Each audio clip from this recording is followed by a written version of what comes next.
Oke, sekarang kita akan ngebahas soal anxious generation, Mbak Rati. Yes. Tapi aku pengen tanya dulu, kenapa sih sekarang banyak anak muda yang justru ngerasa cemas, ngerasa gelisah, dan seringnya tanpa sebab apa-apa? Sebetulnya kalau ngomongin tentang anxious generation, it's not just happen di anak-anak muda sekarang. Ya, dari generasi gua nih, generasi lawak ini juga anxiety is also part of us. I see. Cuman dulu lebih kurang dipikirin ya. Karena kita bisa main, naik sepeda, kebut-kebutan, pakai sepatu roda. Jadi terlupakan. Sementara di generasi yang makin ke sekarang, ruang untuk belangsak itu kan semakin terbatas. Kelas juga kelasnya segitu aja, muridnya semakin banyak. Ruang geraknya menjadi semakin kecil. Ini kan juga memberikan stres ya yang besar. Saya tuh nemu buku ini nih. The Anxious Generation bukunya. ya. Ini saya dapat di Chicago. Dasarnya tukang jalan-jalan. Ini buku tahun 2024. Oh, just So recently. kita baca di personal growth, kemudian teman-teman saya juga berusaha mendiskusikannya, put this issue on the table and we discuss a lot. Terus kita memang menemukan validasi dari temuan-temuan yang ini benar apa enggak. Jadi pertanyaan dari Mas Rory gini, makin anxious nggak ya? Ya, why? Kalau dulu bisa dilupain, sekarang bahkan di waktu kita tidur aja we keep scrolling everything. Dan itu tambah Ya kan? anxious. Iya. Dan kalau dulu misalnya kita berantem gitu ya, Rory ya. Terus kan saya bisa pulang ke rumah dan selesai kan. Besok kita berantem lagi di sekolah. Kalau sekarang kita lihat ada Rory haters, ada Rati haters.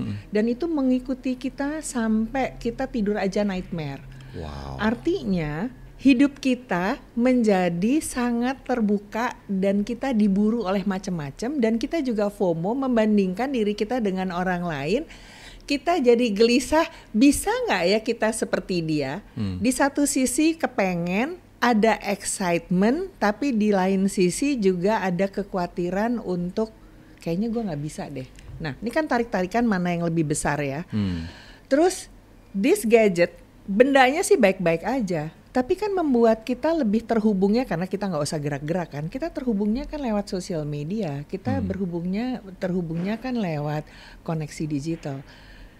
Ketemu kayak begini, ini menjadi sangat mahal kan. Nah, ketemu yang secara tidak langsung itu kan cuma substitute.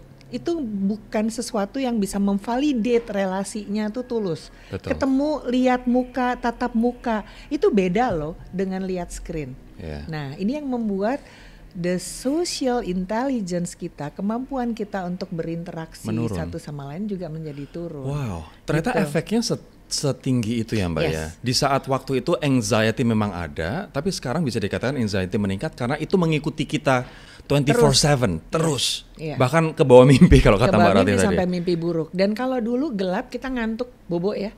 Sekarang kan terang. Terus kita matiin lampu, kita tetap aja scroll. Ini kan otak kita capek banget. Otak yang sangat lelah karena tidur yang juga terganggu, itu juga meningkatkan level of anxious.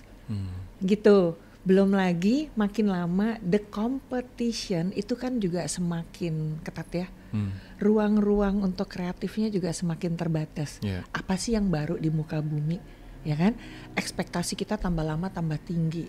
Jadi kita juga jadi anxious. Aduh, gue mesti produktif dan mesti sehebat apa? Betul. Dan kita pun persaingannya sekarang mungkin nggak cuma sama orang ya Mbak. Bahkan persaingan kita dengan AI. Banyak orang yang sudah di lay off karena digantikan oleh peran AI. Jadi saingannya nggak cuma manusia, tapi juga mesin nih. Bener. Jadi gini ya, misalnya gini. Dulu waktu Rati Ibrahim lagi ngetop-ngetopnya banget tuh ya. Kayaknya sekarang masih psikologinya ngetop, cuma asik. Kayaknya cuman Rati doang. Saya memang tidak melihat adanya kompetitor. Ngomong-ngomong umur gue kan 60 ya. Jadi senior nih, ngomongnya valid. Tapi sekarang berapa banyak psikolog klinis yang cakep-cakep, pinter-pinter ya, dan jauh lebih muda dengan rate yang lebih ekonomis gitu. Ini kan persaingannya jadi makin ketat. Mungkin nggak seorang Ratih Ibrahim sebegitu comfortable-nya sampai nggak anxious? Ya enggak lah, gitu. Jadi bahkan Ratih Ibrahim mengalami itu. Iya mengalami dong. Jadi ketika seorang anak muda nih, Mas Rory, teks saya, Tante, I'm so anxious ya ngelihat LinkedIn. Karena saya lihat kok orang-orang muda seumuran saya udah pada hebat-hebat sih Tante. What happened? Terus saya bilang, kita tadi juga ngobrol ya. Saya bilang, Tante juga binder, sekarang juga masih, jadi tetap ada. So, anxiety is part of our life. Selain ekspektasi juga makin tinggi, ruang persaingannya juga makin intens ya.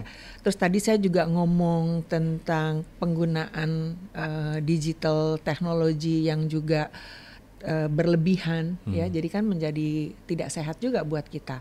Selain juga ada tuntutan lantaran kita scroll kita nyebutnya sebagai toxic hustle. Lantaran lo harus nomor 1, lo harus hebat, lo harus keren, bener kan? Bener lagi. Nah kalau gue kurang keren gimana?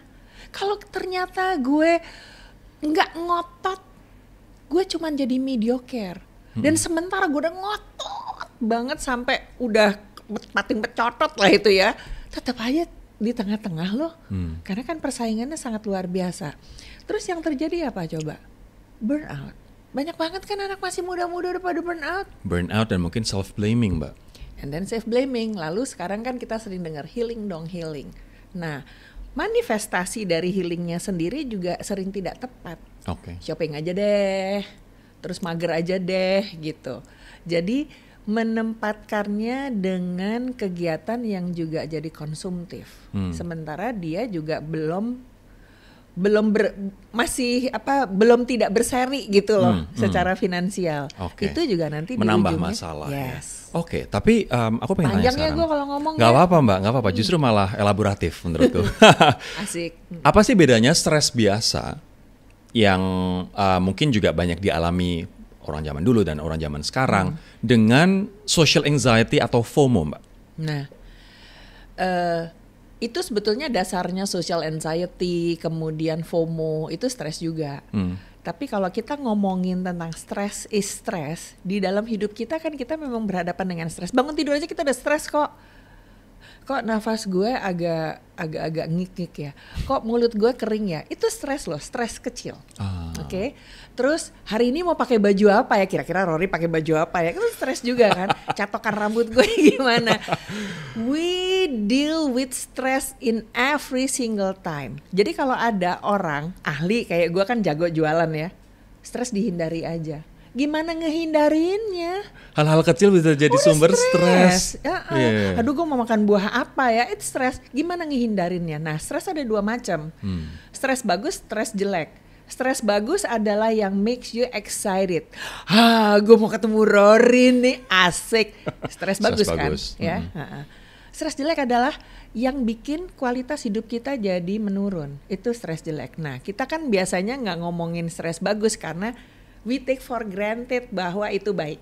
Very true. Tapi kalau yang jelek bikin lo jadi menua, aging cepet, deg-degan, gak function, nervous, terus jadi gak bisa bangun, betul ya, susah makan, apa aja gak ketelen. Nah itu yang stres jelek, bikin lo sakit, blood sugar lo naik. Dan sayangnya ini yang sering di-highlight, sering diangkat. Iya, ya. Terus bikin kita jadi makin anxious. Aduh kenapa ya tante ya, ketek saya basah terus nih gitu. Ya gak apa-apa, aduh tante bawaannya aus terus, ya minum lah gitu ya.